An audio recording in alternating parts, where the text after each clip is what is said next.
Saudara-saudara yang terkasih, saya kira kita semua setuju bahwa kalau ada orang yang mau berpisah, itu memberikan semacam kata-kata terakhirnya. Bahkan ini dinantikan. Entah konteks apa saja perpisahan itu pasti ada semacam kesan dan pesan. Perpisahan ketua RT itu ada pesan dan pesan. Perpisahan pastor paroki biasanya ada acara kesan dan pesan. Itu selama hidupnya, selama bertugas mungkin kata-katanya tidak pernah diperhatikan. Tapi pada bagian terakhir ini mungkin akan diperhatikan. Bacaan Injil pada pagi hari ini rasanya bisa ditempatkan juga dalam kerangka ini. Kerangka orang yang mau berpisah. Kalau kita melihatnya dan membacanya dalam konteks literer Injil Yohanes, maka bacaan Injil yang tadi kita dengarkan itu diambil dari Injil Yohanes pasal 13. Itu berarti apa? Itu berarti sesudah perjamuan akhir. Yohanes memang mempunyai sabda perpisahan Tuhan yang panjang sampai bab 17 sebelum kemudian ditangkap, Yesus ditangkap. Dan ini salah satu bagiannya adalah ini. Maka dalam bacaan Injil tadi dikatakan, hanya sedikit waktu lagi saja aku bersama-sama dengan kamu. Maka Tuhan menyampaikan pidato perpisahannya. Kalau kita memandangnya dari konteks liturgi, maka minggu ini seperti tadi sudah saya sampaikan pada bagian awal adalah minggu kelima Paskah. Minggu Paskah itu ada 7 semua. Minggu depan minggu ke-6, tetapi kemudian hari Kamisnya itu sudah kenaikan Tuhan. Maka dengan demikian minggu kelima ini juga bisa dipandang sebagai minggu yang sudah hampir mendekati akhir. Maka wajarlah kalau seandainya Injil hari ini bisa disebut sebagai pidato perpisahan Tuhan Yesus. Warisan Tuhan Yesus kepada murid-muridnya. Saya akan mengajak saudara-saudara untuk merenungkan bacaan yang kita dengarkan tadi. Hanya 2 ayat terakhir, ayat 34 dan 35. Yang pertama adalah ini. Aku memberikan perintah baru kepada kamu, yaitu supaya kamu saling mengasihi. Sama seperti aku telah mengasihi kamu, demikian pula kamu harus saling mengasihi.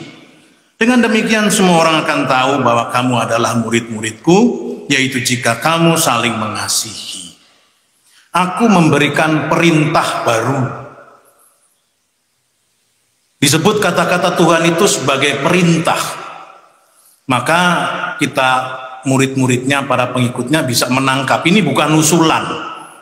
Ini bukan harapan. Ini perintah. Order. Mau tidak mau mesti diikuti. Daya dorongnya itu kuat. Kalau sekedar saya mengusulkan, ya usulan baru, ini kan bisa dikatakan, ya kalau saya mau saya buat, kalau tidak usah. Tapi Tuhan mengatakan ini perintah. Maka saya kira wajiblah kalau ini sebagai pengikut-pengikut Tuhan diperhatikan. Karena ini adalah perintah, tanggapan kita mestinya siap laksanakan seperti itu. Ya. Bukan hanya sekedar usulan atau harapan. Dan diberi catatan perintah baru. Nah, apa kebaruannya ini?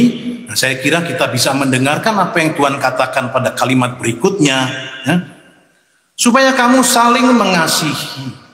Sama seperti aku telah mengasihi kamu, demikian juga kamu harus saling mengasihi. Kata saling mengasihi itu diapit. Ada 2 kali yang mengapit satu kata seperti aku mengasihi kamu. Dan ini menarik kalau diperhatikan. Di dalam kehidupan kita, itu seringkali kita mengatakan, saya mengasihi kamu, maka hendaknya kamu juga mengasihi saya. Ada sebuah relasi resiprokal di sana. Apa yang saya buat, kamu mesti kembali membuat kepada saya.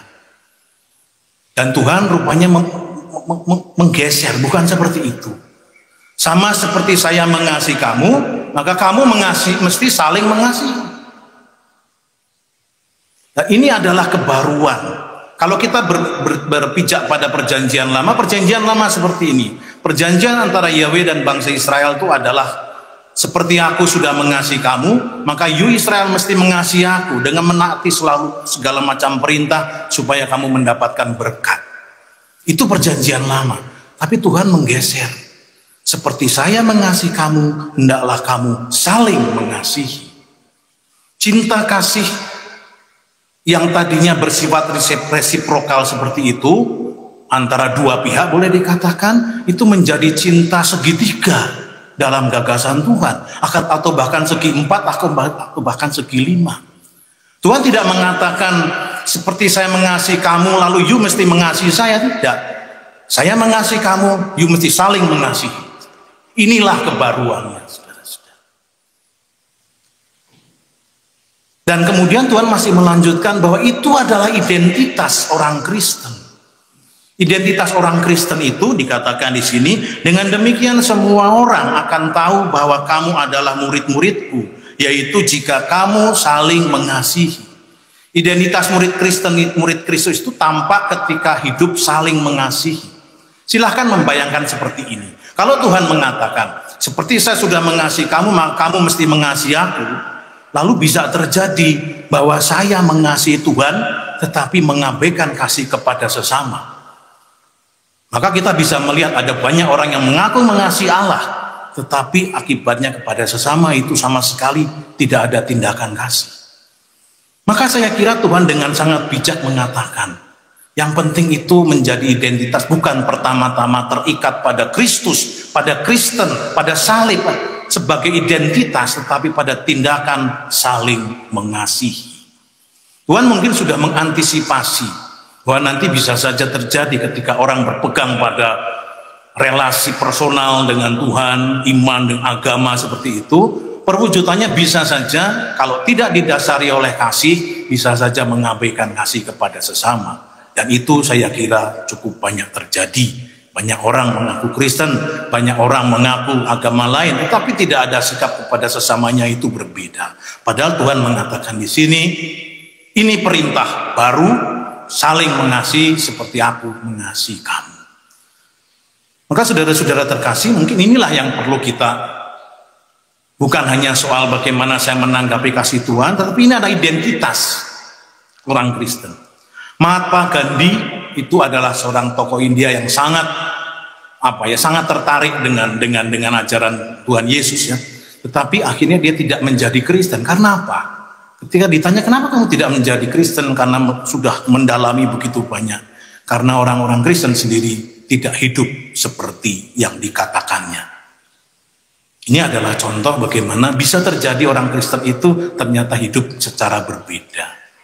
Lalu para saudara yang terkasih, kalau Tuhan mengatakan seperti saya mengasihi kamu, hendaknya kamu saling mengasihi. Lalu cara hidup, cara Tuhan Yesus mengasihi itu menjadi contoh juga. Seperti aku mengasihi kamu, hendaknya kamu saling mengasihi. Model cara Yesus mengasihi kita itu menjadi cara atau model kita juga. Dan Tuhan mengatakan tidak ada kasih yang lebih besar daripada kasih seorang yang menyerahkan nyawa untuk sahabat-sahabatnya. Mungkin itu belum bisa kita capai. Mungkin kita baru dalam proses. Tetapi kita bisa membandingkan apa tuh artinya kasih itu. Kalau saya mencoba melihat dalam bahasa Italia. Bahasa Italia itu kalau orang mengatakan mengasihi, itu guna istilah yang dipakai adalah volere bene. Jadi kalau saya mengatakan saya mengasihimu, saya akan mengatakan ti voglio bene. Ti voglio bene itu artinya apa? Saya menghendaki yang baik untukmu.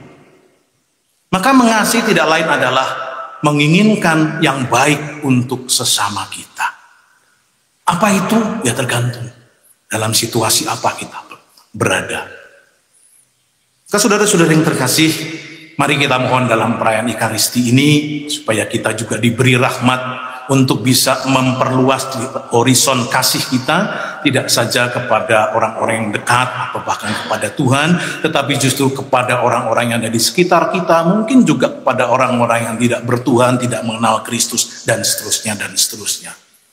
Saya percaya kalau seandainya semua orang menginginkan yang baik untuk orang lain, maka dunia ini bisa menjadi lebih indah dari yang kita bayangkan. Kita mohon rahmat itu dalam perayaan Ekaristi ini, supaya kita sungguh bisa menginginkan segala sesuatu yang baik untuk orang-orang di sekitar kita, sebagaimana diperintahkan oleh Tuhan sendiri.